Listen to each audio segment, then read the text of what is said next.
Assalamualaikum warahmatullahi wabarakatuh.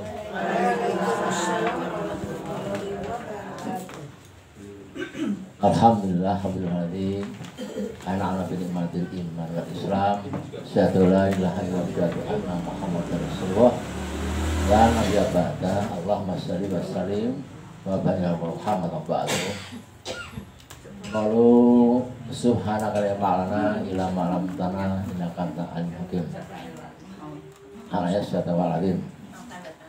Ibu Majelis Taklim Siti Khatib Harimatullah pada kesempatan sore ini sesuatu yang sangat istimewa dapat kita saksikan sama-sama, dapat kita rasakan sama-sama karena majelis ini sudah berdiri 5 tahun ya, mestinya tanggal 3 Maret yang akan datang, tapi tidak masalah karena kita tahun kelima ya, kita sudah berarti tahun pertama, kedua, ketiga, 4 dan ini kelima. Jadi berdirinya majelis ini sangat-sangat harus kita syukuri ya. Kenapa?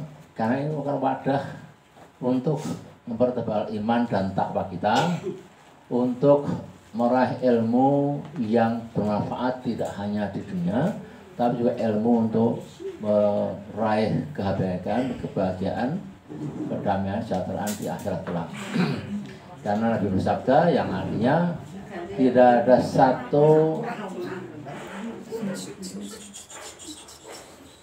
satu alat apapun yang bisa meraih kebahagiaan surga akhirat kecuali ilmu. Kenapa begitu? Karena banyak orang melalaikan ilmu, menomorduakan ilmu, sedangkan ilmu itu adalah landasan dasar untuk beramal soleh, untuk beribadah. Jadi banyak orang beribadah yang sia-sia karena apa? Karena meninggalkan ilmu. Nah, yaitu benar sekali ilmu yang kita capai, ya, capaian belajar kalau dalam istilah akademik itu hanya ibu-ibu yang merasakan, ya, ibu-ibu yang merasakan. Saya sebagai katakanlah gurunya itu juga punya satu buku catatan. Tiap hari Rabu itu apa-apa ada semuanya. Ya sering kita ulang gitu kan. Jadi karena nggak ada proses ujian, UTS, UAS ya, tapi hanya sekedar untuk menambah wawasan dan juga mempertebal iman takwa kita agar kita tidak terpeleset ya. Karena orang yang terpeleset itu kalau terpeleset di dunia ini tidak masalah ya, masih ditolong, masih ada rumah sakit. Tapi kalau terpelesetnya itu di akhirat ya, kita akan repot, tidak akan ampun lagi ya. Yaitu dengan berkumpul tiap Rabu ini dengan ilmu yang didapatkan, entah catatannya ibu saya juga pernah meriksa ya, catatan-catatan ilmu ya, itu sebenarnya sungguh sangat luar biasa, sangat mendalam sekali ya, sangat mendalam sekali. Maka itu pada hari ini kita bersyukur atas ridha Allah, atas karunia dan anugerah Allah, sehingga ibu-ibu masih konsisten, bahkan menambah ya, menambah jumlahnya. Saya mendapatkan laporan juga nanti setelah lebaran juga akan nambah lagi ya, ibu-ibu yang akan ikut pengajian di sini ini ya. Nah, suka duka kita rasakan sama-sama ya. Tentu orang pertama yang bertanggung jawab saya sebagai guru ya, terhadap seluruh ilmu yang saya sampaikan ya. Itu pertanyaan dosen, guru, tidak hanya di dunia tapi sampai akhir pun saya bertanggung jawab itu. Maka guru tidak boleh bohong, tapi boleh salah. Guru boleh salah karena manusia biasa, tapi tidak boleh membohongi muridnya atau jamaahnya. Ya. Insya Allah semua yang saya sampaikan ini hak, semua dari Quran, hadis, kemudian istihad, kemudian isma dan kias semuanya. Dalam Quran dikatakan fadkuruni adzkurkum waskuri wala takfurun. Apa artinya itu? Apa kalau 152 sampai 3? Ada yang hafal? Suratnya hafal? Tapi nggak tahu apa, nggak apa artinya. Jangan tegang ya kita. Coba fadkuruni adzkurkum waskuri wala takfurun. Itu dua ayat ya, 152 sama 3. Buat kurun secara mendalam adalah ingatlah selalu padaku.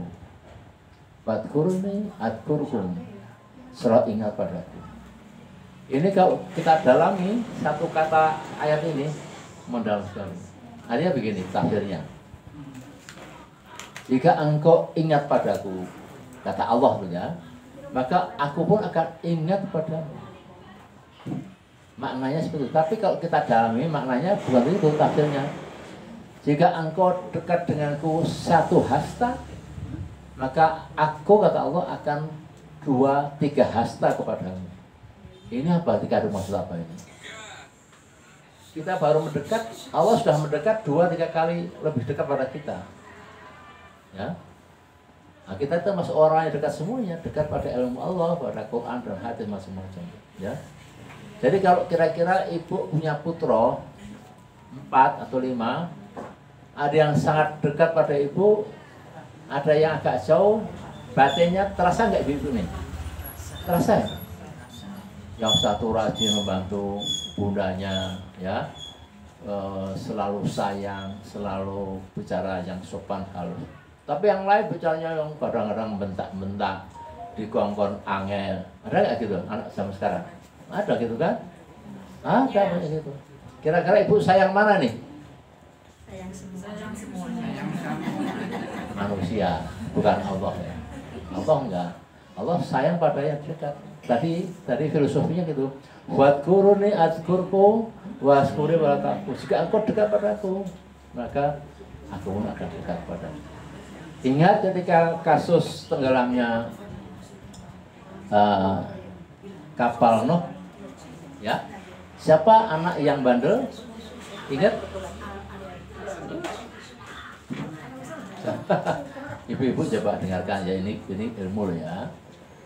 Siapa anak yang Nabi Nuh yang durhaka, yang tidak sayang pada orang tuanya? Kanaan, ya, Kanaan. Siapa anak Nabi Nuh yang setia, setuhu pada Nabi Nuh? Ada 3 ya. Yang barat itu namanya Sam, ya, saya lupa ya. Ada 3. Ada 4.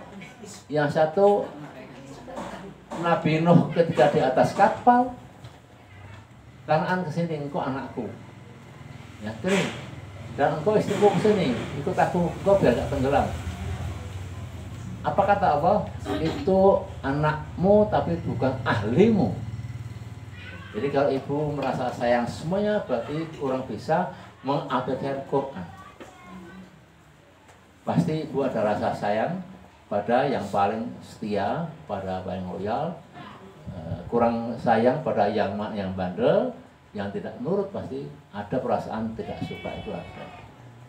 Pokoknya lo adikmu rajin sholat, diutus nganu semjo, kamu tuh peng sholat angel, peng ngatur angel, mau Quran ora iso, itu bandel, ada gitu Pak. Ya, memang itu sudah proses sunatullah namanya, ya. Gitu ya. Jadi peristiwa fadkuruni adkurkum, jika engkau dekat satu hasta, aku akan 2-3 hasta lebih dekat padamu.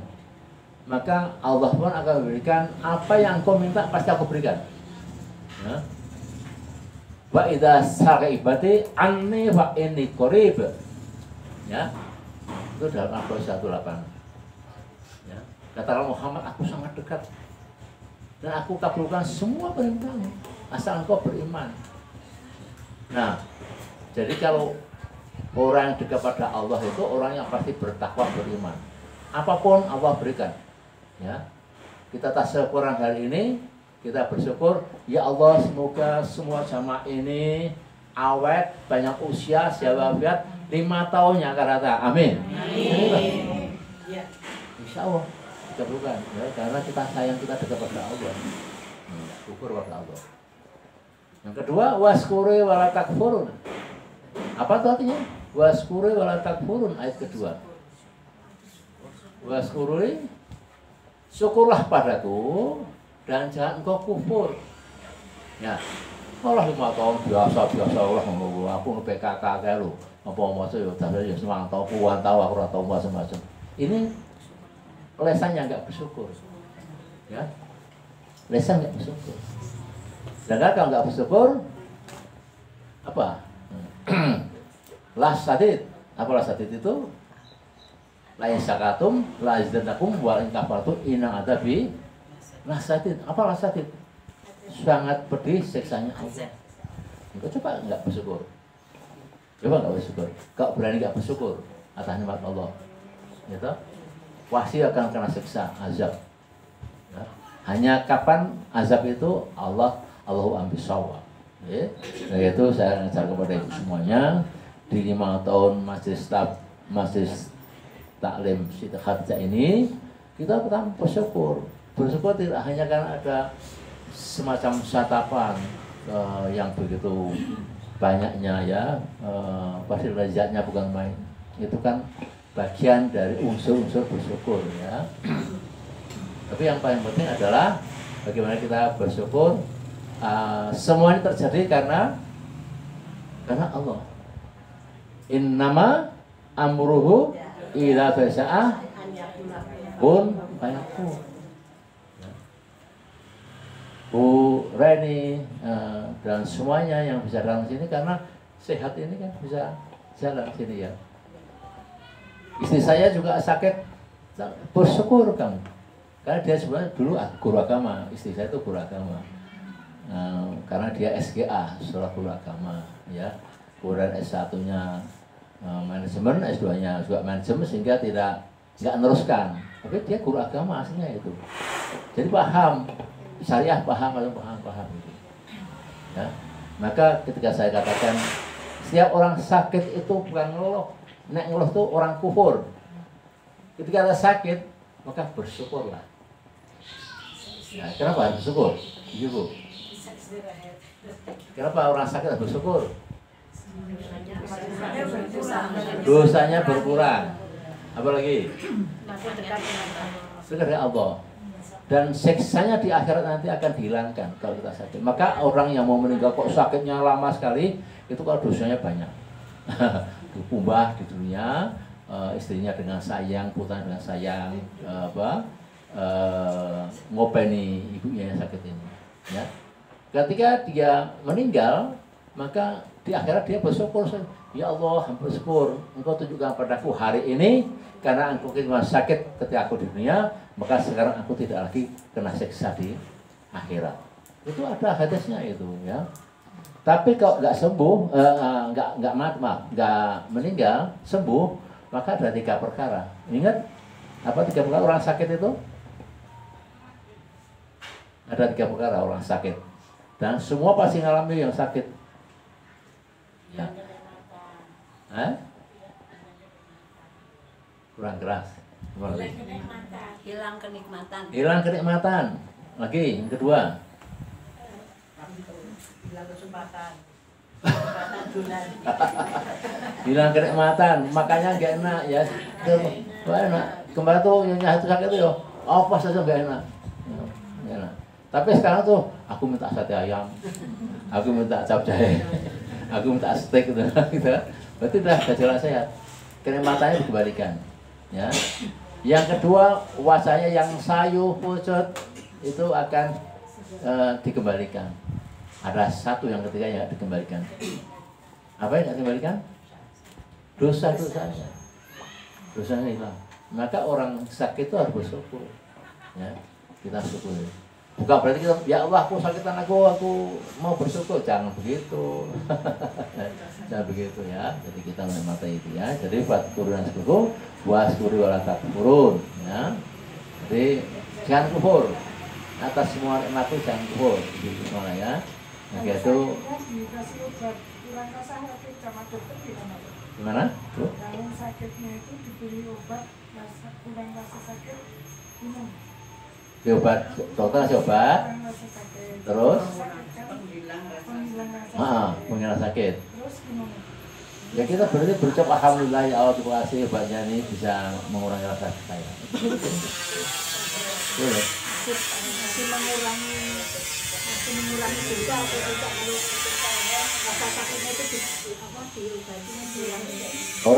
Orang sakit itu kan ada satu apa kayak rute ya, rute perjalanan ya. Kalau saya boleh cerita terus terang kenapa saya kepada ibu-ibu di sini di Masjid Istiqomah dan juga di buka bersama itu nggak ada yang cilik ke rumah karena saya diberikan dokter agar kurangi bicara, kurangi jalan duduk macam-macam agar segera sembuh. Ternyata apa coba? Ketika opnam pertama 3 hari sudah merasa sehat, istri sembuh, dokternya beli. Di rumah ternyata tambah sakit karena apa? Karena jalan sini, jalan sana.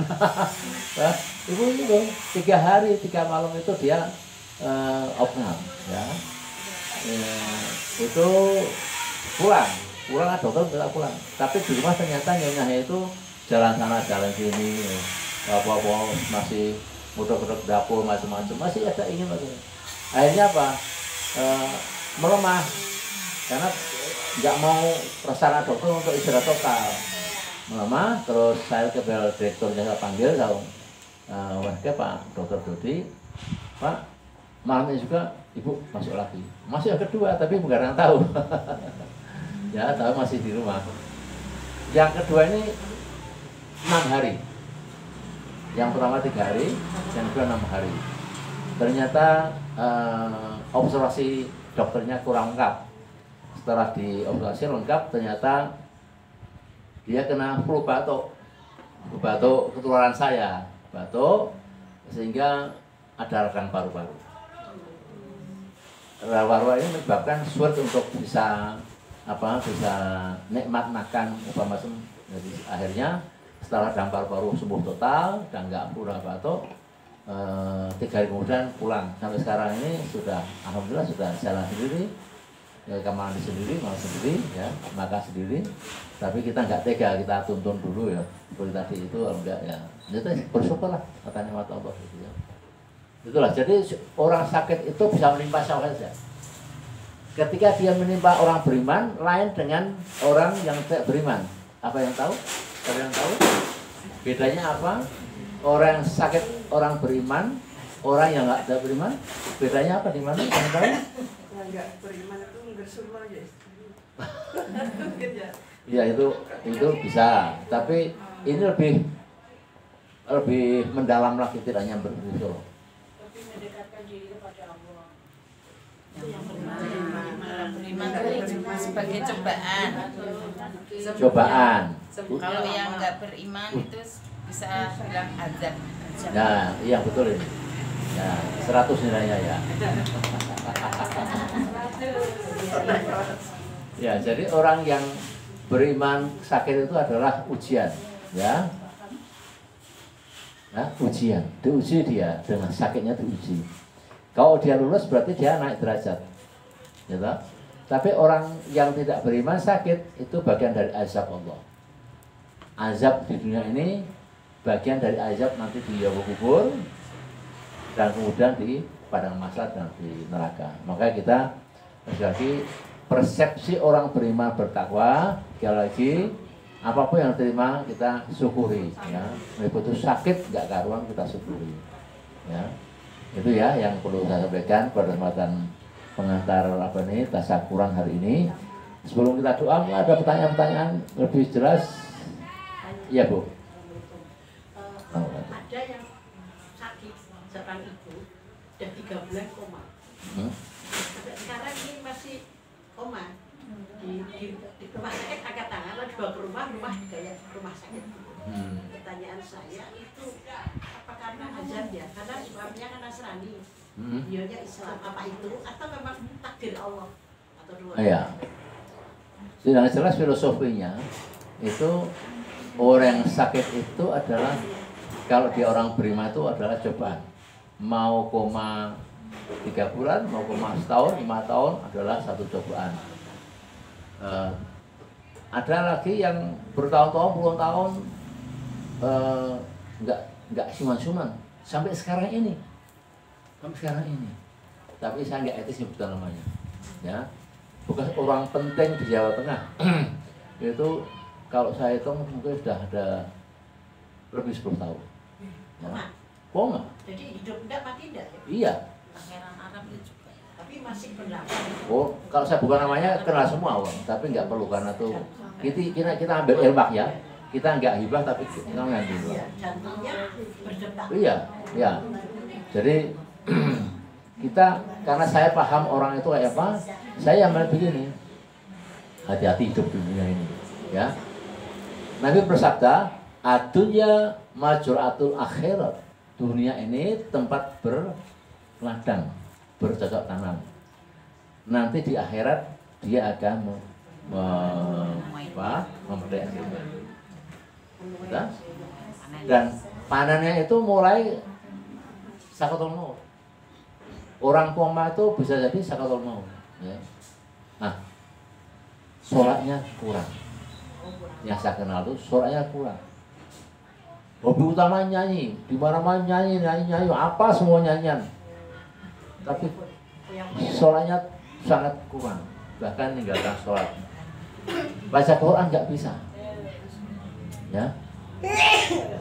Orang Islam, bahkan dia sendiri sering membuat janji-janji palsu, kepentingan. Mana yang penting untuk saya ya saya untung saya itu. Tidak ada wata'anu bini watakwa, wata'anu ali sembilan. Ya, itu bisa jadi itu masih koma. Jadi nggak perlu. Suami istri seiman sama-sama. Oh ya, beriman. tapi sama-sama kufur. Islamnya tidak Islam kafah. Apa pejabat dia, Pak? Rahasia.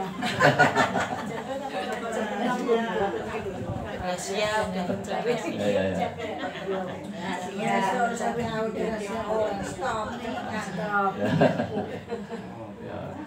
Ya nanti tak jadi yang sebuah keputusan saya hanya sekedar mengambil ibrah ya. Ibrah agar apa? Hidup kita ini apa? Inna sholati sesudah hidupku untuk beribadah